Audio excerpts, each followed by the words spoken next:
Methionine என்பது ஒரு amino அமிலமாகும். Methionine வந்து புரதங்களுக்கு உண்டான கட்டுமான தொகுதியா இருக்கிறதோட பல முக்கிய அம்சங்களை கொண்டிருக்கிறது.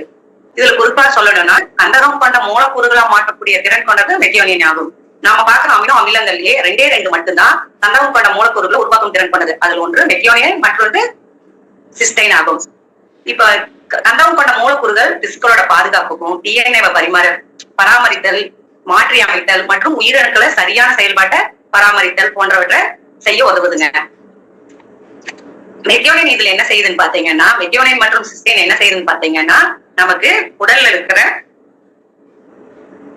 கந்தகம் கொண்ட மூலக்கூறுகள் திசுக்களின் பாதுகாப்பு மற்றும் டிஎன்ஏவை மாற்றி அமைத்தல், உயிரணுக்களின் சரியான செயல்பாடு ஆகியவற்றை பாதுகாக்குதுங்க. இப்ப இதுல சிஸ்டைனை பத்தி நாம தெரிஞ்சுக்கிறோம். சிஸ்டைன் என்ன செய்யுதுன்னு பாத்தீங்கன்னா, புரதங்கள், குளோட்டதயான், டாரைன் உள்ளிட்ட பல்வேறு மூலக்கூறுகளை உருவாக்குது. இதுல குறிப்பா சொல்லணும்னா குளோட்டதயான் என்ன செய்யுதுன்னு பாத்தீங்கன்னா, நம்மளோட உடம்புல முக்கியமான ஆன்டி ஆக்சிடென்டா செயல்படுதுங்க. அப்படின்னா என்னன்னு கேக்குறீங்களா? நம்ம பொல்யூஷனால ஏற்படக்கூடிய உடல் உபாமைகள் மற்றும் நம்ம மன அழுத்தத்தால ஏற்படக்கூடிய விளைவுகள் ஆகியவற்றை எதிர்த்து போராடும் ஒரு பெரிய போராளியாக நம்ம உடம்புல செயல்பட்டு கொண்டிருக்குதுங்க. டாரைன் வந்து என்ன பண்ணுதுன்னு பாத்தீங்கன்னா, செல்லின் ஆரோக்கியத்தையும் சரியான செயல்பாட்டையும் பராமரிக்கிறது நமக்கு உதவுதுங்க. நெக்ஸ்ட் வந்து நம்ம மெத்தியோனைன் நிறைந்த உணவுகளை பத்தி நீங்க பாக்கலாங்க. மெத்தியோனைன் பாத்தீங்கன்னா பிரேசில் கொட்டைகள், பாதாம், சியா விதைகள், சோளம், பருப்பு, வேர்க்கடலை, பழுப்பு அரிசி, எள் விதைகள், சோயா புரதம், இதுல எல்லாம் மெத்தியோனைன் நிறைந்திருக்குதுங்க.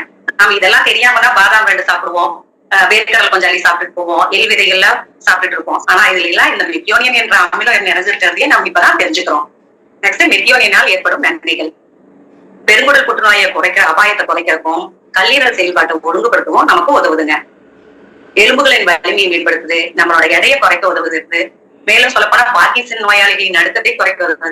இது பார்க்கின்சன் நோயாளின்னு சொல்ல போனா வயதான காலத்துல நமக்கு மூளையில சுருக்கம் ஏற்பட்டு, மூளை வளர்ச்சியில் சுருக்கம் ஏற்பட்டு உடம்புல நடுக்கத்தை உருவாக்கும். நீங்க வயசான பாட்டி தாத்தாவில நம்ம பார்த்திருப்போம், கை கால்லாம் கொஞ்சம் நடுங்கிட்டே இருப்பாங்க, தலை கை காலெல்லாம்.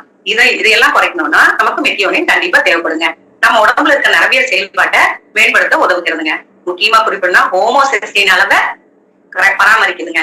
இப்போ நம்ம ஆக்சுவல் வந்து மெத்தியோனைன் குறை இருந்ததுன்னா நமக்கு என்னென்ன மாதிரியான அறிகுறிகள் தெரியும் பாக்கலாங்க. மெத்தியோனைன் குறைவு கம்மியா இருந்துச்சுன்னா வளர்ச்சி குறையும். மேலும் வளர்ச்சி ஏற்படுவதில் தாமதம் ஏற்படும். நாள்பட்ட சோர்வு, வறண்ட சருமம் மற்றும் தோல் பிரச்சனைகள் ஆகியவை ஏற்படும். கல்லீரல் கோளாறுகள் இருக்கும். நரம்பு மண்டல பிரச்சனைன்னு பாத்தீங்கன்னா மனச்சோர்வு, பதட்டம், தூக்கமின்மை மற்றும் கவனச்சிதறல் போன்றவை இருக்குங்க. அடுத்தது நம்ம இப்ப ஹோமோசிஸ்டைன் பத்தி பாக்கலாங்க. ஹோமோசிஸ்டைனை பத்தி சசி ப்ரோ நிறைய தடவை நமக்கு சொல்லி இருக்கிறாரு. நிறைய நியூட்ரிஷன் டாபிக்ல நிறைய பேர் பேசியிருக்காங்க. இதுல குறிப்பா சொல்லணும்னா ஹோமோசிஸ்டைன் என்பது மெத்தியோனைன் வளர்ச்சியின் மாற்றத்தால் உருவாகும் ஒரு நச்சு அமினோ அமிலம் தான். பட் அந்த நச்சு அமினோ அமிலமும் இருந்தாலுமே அது நம்ம உடம்புல அளவா இருந்தா மட்டும்தான் நம்ம உடம்ப நல்லபடியா பார்த்துக்க முடியும். நாம எப்படி இந்த மெத்தியோனைன் வந்து அளவு அதிகரிச்சதுன்னா ஹோமோசிஸ்டைன் அளவு அதிகரிக்கும். இந்த மெத்தியோனைன் அளவு எப்படி நமக்கு அதிகரிக்குது? நாம சாப்பிடுற இறைச்சி, பால் பொருட்கள் மூலமா மெத்தியோனைன் அளவு அதிகரிச்சு ஹோமோசிஸ்டைன் அளவு அதிகமாகுது. அதிக அளவு ஹோமோசிஸ்டைன் இதய நோயும் பக்கவாதத்தை ஏற்படுத்தும் அபாயத்தோடு இருக்கிறது. சோ இந்த ஹோமோசிஸ்டைன் அளவை நம்ம எப்படி சரியான விதத்தில் மெயின்டைன் பண்ணணும்னா நம்ம அடுத்த ஸ்லைட் பாக்கலாங்க.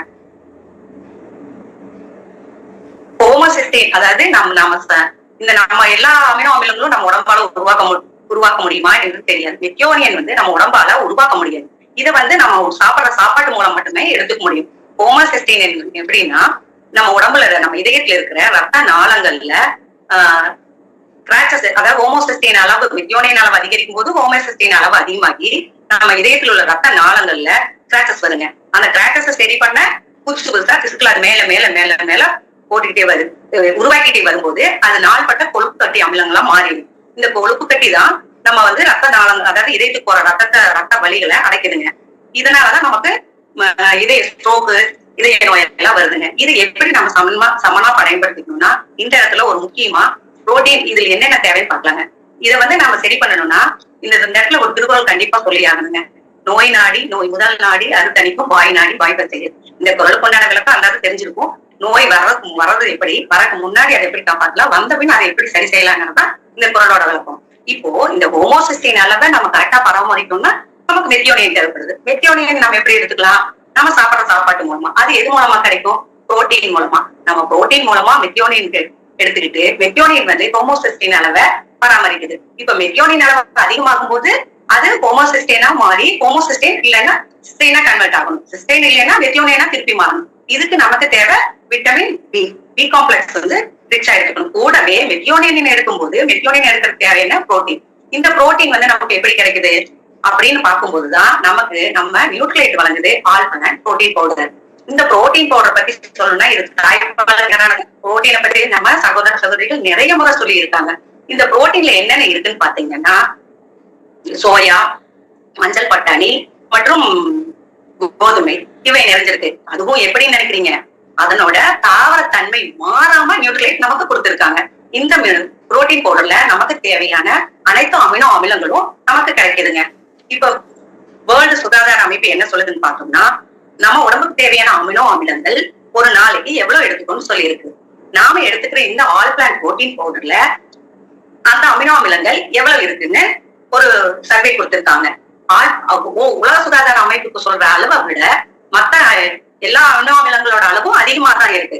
அதுல குறிப்பா மெத்தியோனின் அளவு மட்டும் கம்மியா இருக்கு. பாத்தீங்கன்னா மெத்தியோனின் வந்து உலக சுகாதார அமைப்பு 25 மில்லிகிராம் கொடுத்துருக்கு. ஆனா நம்ம நியூட்ரிலேட்ல 22 மில்லிகிராம் தான் இருக்கு. இதுக்கு காரணம் என்னன்னு நினைக்கிறீங்க? ஏன் கம்மியா கொடுத்துருக்காங்க, மற்றதெல்லாம் அதிகமா கொடுத்துருக்காங்கன்னு யோசிக்கிறீங்களா? வேற ஒண்ணும் இல்லைங்க. ரொம்ப நம்ம உடம்புக்கு என்ன தேவைங்கிறத ரொம்ப ஆராய்ச்சு. ஏன்னா மெத்தியோனின் அளவுக்கு அளவா இருந்தா தான் நமக்கு ஹோமோசிஸ்டின் அளவு சரியா பராமரிக்க முடியும். ஹோமோசிஸ்டின் அளவு சரியா இருந்தா தான் இதய நோய் வராம நம்மள பாதுகாத்துக்க முடியும். சோ நமக்கு என்ன தேவை? இப்ப நமக்கு ரிச்சான புரோட்டீனும் விட்டமின்ஸும் இருந்தா நம்ம இதயத்தை நலமோடு பாத்துக்க முடியுங்க. நன்றி, வணக்கம்.